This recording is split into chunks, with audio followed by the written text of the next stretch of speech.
Well, the Americans are very ambitious to get this done, as fast as possible, and they will really want to results, within a year. I suppose by next June or July. We're keen to go as fast as we can, but we want this to be a really big, thoroughgoing, comprehensive trade deal. There's no point in having a deal just in agriculture, in industrial goods, and so on. That's not where the real advantages are for the UK. And I've been telling Donald Trump about some of the barriers that British services industries experience, whether it's transportation or shipping or lawyers or architects. They face all sorts of non-tariff barriers getting into the UK market, to say nothing of the restrictions that America still has on British lamb, British beef, pork pies. So you're being ambitious, but you think this can be done in 1 year? That's not realistic, is it? I'm going to be honest with you. I think that I've watched America's trade negotiations over many, many years. These are tough guys, and I have a great deal of respect for the way the Americans do it. Have you made any first steps towards this? Any steps apart from a meeting this morning? Deal. Yes, there's a group that's been up and running already, but we're now going to accelerate that massively.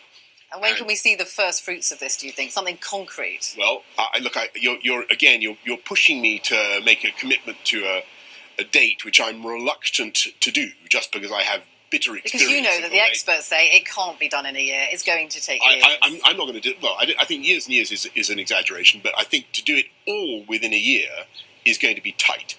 I'm just being honest with you. My own experience of the way the Americans work and the size and complexity of the deal we want to do probably means we won't be able to do it within a year. But that doesn't mean 5 years we can't do it. No, we'll do it faster than that. But we need to do it fast. But I think to get the whole thing done from soup to nuts within a year is going to be a big ask. Let's turn to a possible deal closer to home with the EU. Yes. Do you think now that leaving without a deal is more likely than it was? I think that it all depends on our EU friends and partners. I think actually in the last few days that there's been a sort of dawning realization in Brussels and other European capitals that what the shape of the problem is for the UK, and I think everybody gets it by now. It's to do with that withdrawal agreement. It's to do with the fact that under the current terms we'd be kept locked in the EU legal order. We'd be kept locked in the trading system without any say on those things. That can't work for a great economy in a great country like the UK. So is no deal still 1,000,000 to 1? You said it repeatedly, 1,000,000 to 1. It depends very much on the willingness and to cooperate and the common sense of our. And if you detected more of a willingness, I think. I mean, I'm an optimist, but I do think that they. It's going to take more than a bit of optimism, isn't it? I do think that they understand that there's an opportunity to do a deal, but I think so they it's also. More likely than it was, you think? I think it's going to be touch and go, but the important thing is to get ready to come out without a deal.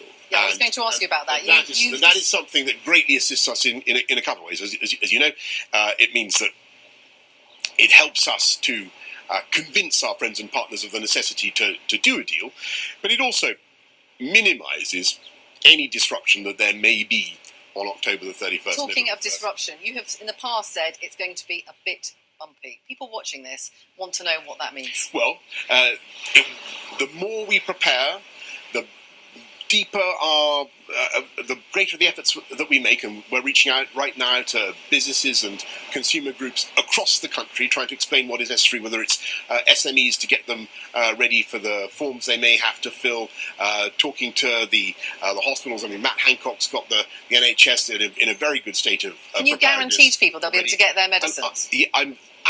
That is certainly a guarantee that we can make, but I do not want at this stage to say that there won't be unforeseen difficulties, because that's the nature. You said you're willing to contemplate it. You're willing to take the country in that direction. It's 2 months away potentially. Yes. People watching this do want to know what it's going to mean in real terms. It's entirely the right thing to do, and what it will mean is that we are prepared for coming out without a deal. And just to explain why that's so valuable, under any circumstances, even if we did get a deal, let me explain, if we did get a deal, even if we had an arrangement, we had a complete standstill on October the 31st under, GATT 24 or something like that, then at some stage or other in the course of the negotiations on the FTA, there would be a moment when we would have to disentangle ourselves from the customs union, from the arrangements of the single market.